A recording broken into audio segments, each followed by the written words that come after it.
बताया था संस्कृत अनुवाद कैसे किया जाता है, जिसमें हमने एक टेबल के माध्यम से बताया था कि संस्कृत अनुवाद को करने से पहले एक टेबल याद रखनी पड़ती है, जिसमें उसमें जैसे प्रथम पुरुष और मध्यम पुरुष और उत्तम पुरुष, इन तीनों के पहले अर्थ जानने कि मध्यम पुरुष में कौन सा सर्वनाम शब्द आता है। तो हमने बताया था कि यहाँ पे युष्मत शब्द आता है, और उत्तम पुरुष में कौन सा सर्वनाम शब्द होगा, तो हमने वहां पे बात की थी पिछली वीडियो में अस्मत् शब्द। और बाकी जो जितने भी संज्ञावाचक शब्द सर्वनाम शब्द होंगे वो सारे के सारे प्रथम पुरुष में आएंगे, संज्ञा सर्वनाम।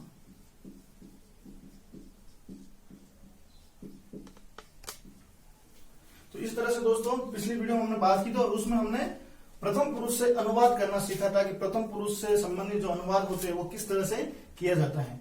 अब हम बात करेंगे आज मध्यम पुरुषों से अनुवाद करना।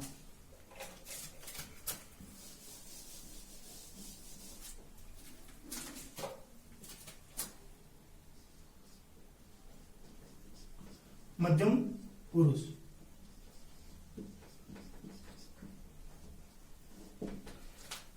दोस्तों यहां पे ध्यान देने वाली बात यह है कि इसको टेबल वही, जैसे पुरुष में एक वचन, द्विवचन और बहुवचन। यहां पे कोई भी एक शब्द लेके देखते हैं मध्यम पुरुष का, जैसे पठसी, पठथ, पठत। जहां पे हमने बात की थी शब्द में युष्मत शब्द की, जिसमें उसका रूप चलता है त्वम, युवाम,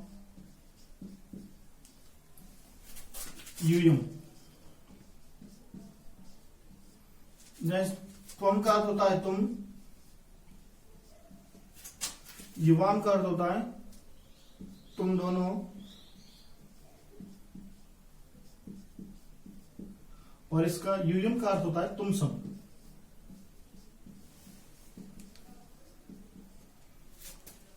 अगर आपने ये इस तरह की मध्यम पुरुष की ये टेबल याद कर ली तो आप मध्यम पुरुष से संबंधित जितने भी अनुवाद बनते हैं वो आप आसानी से कर सकते हैं। अनुवाद को लेके देखते हैं कि जैसे हिंदी में तू कहता है,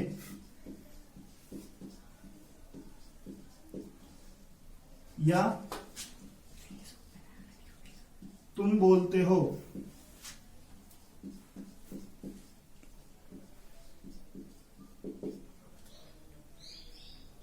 ये दो वाक्य हैं हिंदी में। तो यहाँ पे आप अधिकतर क्या करते हो, आपको यहाँ पे तो तुम की संस्कृत याद हो जाती है, जैसे तुम को तुम कहते हैं, लेकिन बार बार गलती ये होती है कि आप प्रथम पुरुष में जो बहुवचन चलता है, जैसे पठती, पठता, पठंती, और ये सॉरी उत्तम पुरुष में, और प्रथम पुरुष में चलता है पठती, पठता, पठंती। तो आप क्या करोगे, अधिकतर त्वम पठंती, बार बार आपको पठंती शब्द याद आता है। तो यहाँ पे ध्यान देने वाली बात ये है कि इस टेबल के अनुसार चलना है अपने को, कि जैसे तू यहाँ के मतलब कि त्वम शब्द है, तो त्वम के साथ में कौन सी क्रिया आएगी, मध्यम पुरुष का एक वचन आएगा।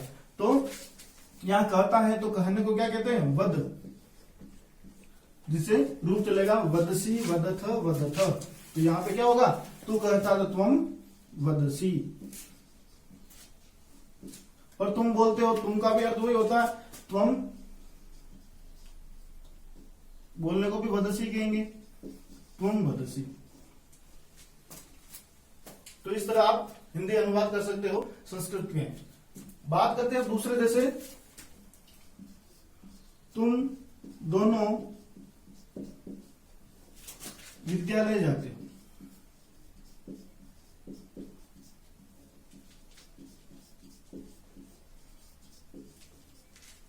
तो यहाँ पे तुम दोनों, तो यहाँ पे आपको अलग अलग संस्कृत याद करने की जरूरत नहीं है। तो दोनों को संस्कृत में क्या कहेंगे, तुम को क्या कहेंगे, तो यहाँ पे दोनों का द्विवचन है, तुम दोनों को क्या कहेंगे, युवाम।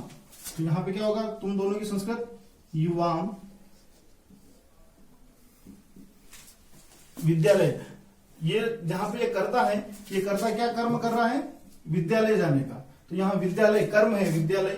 तो यहाँ पे कर्म में हमेशा द्वितीय विभक्ति होती, कर्म में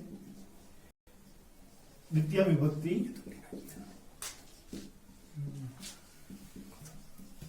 होती है।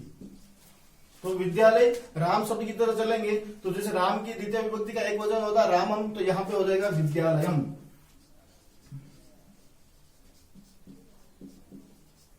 विद्यालयम।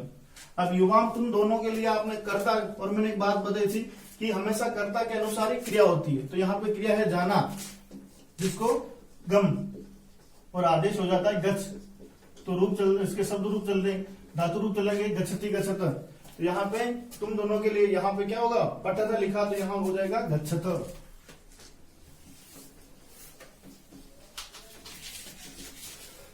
युवा विद्यालय में गच्छत। अगली बात कर रहे हैं कि तुम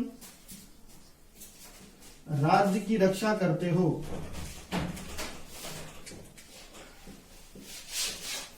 राज्य की रक्षा करते हो। यहाँ पे ये अनुवाद हिंदी में, इसके और हिंदी संस्कृत में नहीं। तो तुमको संस्कृत में क्या कहते हैं, त्वम। तो तुम की हो जाएगी त्वम। अब देखो यहाँ पे राज्य की, यहाँ राज्य की आया, आप यहाँ पे ध्यान ये मत सोचना कि यहाँ पे की लगा तो संबंध कारक के अनुसार यहाँ पे विभक्ति रामस्य की तरह राज्यस्य हो जाएगी। क्यों? क्योंकि यहाँ पे इस तुम का कर्ता का राज्य से संबंध नहीं है। ये यहाँ पे क्या कर रहा है, ये राज्य, यहाँ पे इसका कर्म है राज्य की रक्षा करना।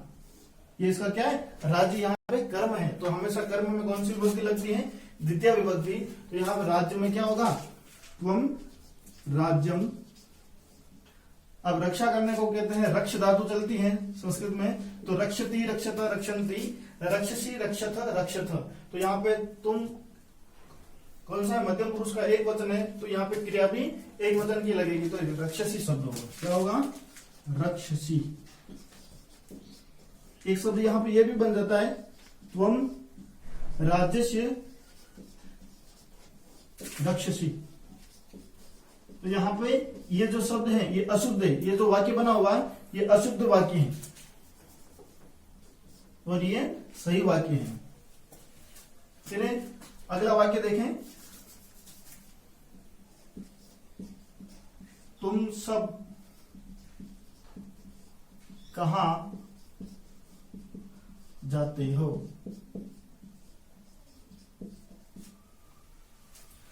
तो तुम सब की संस्कृत क्या होगी, यूयम।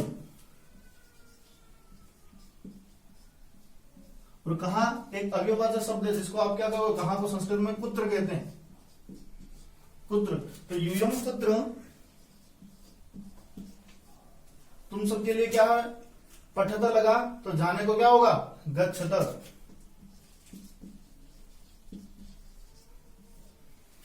तो इस तरह से ये इसकी संस्कृत बनेगी, त्वम यूयम कुत्र गच्छत। अगला जैसे और देखें, तुम खेलते हो,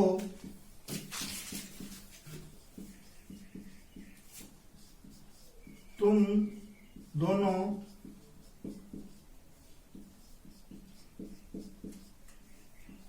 हंसते हो, तुम सब कहां से आते हो। जैसे ये तीन अनुवाद है हिंदी में। तुम खेलते हो, तुम की संस्कृत क्या आएगी, त्वम। तो क्या हो जाएगा आपका, त्वम। खेलने को क्या कहते हैं, क्रीडति। तो यहाँ पे क्या होगा, पटसी लिखा है तो यहाँ पे क्रीडसी हो जाएगा।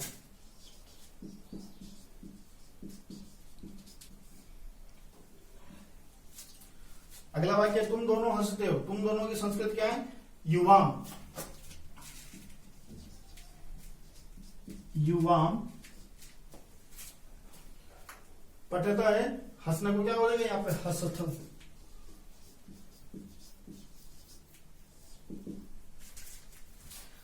तुम सब कहां से आते हो, तुम सब की संस्कृत बनाई यहाँ पे यूयम। क्या हो जाएगा, यूयम। कहां से, यहाँ पे जहां से वो आ रहे वहां से वो अलग होके आ रहे हैं। तो कहां से के लिए कौन सी विभक्ति लगती है, पंचमी विभक्ति। तो पंचमी विभक्ति कहां से वो क्या कहेंगे, कुतः। कुतः क्योंकि पंचमी विभक्ति जो सर्वनाम शब्दों की चलती है उसमें कुतः शब्द लगता है, तो क्या होगा यूयम कुतः। अब आते हो तो ध्यान देना, जाने को क्या कहते हैं, गच्छ कहते हैं। अगर उसके आगे अपन आ उपसर्ग जोड़ देंगे तो क्या हो जाएगा, आगच्छ, आना हो जाएगा। तो यहाँ पे तुम सब बहुवचन है, तो यूयम लगाया आपने, तो यहाँ पे पठत लिखा, तो यहाँ पे क्या हो जाए, आगच्छत।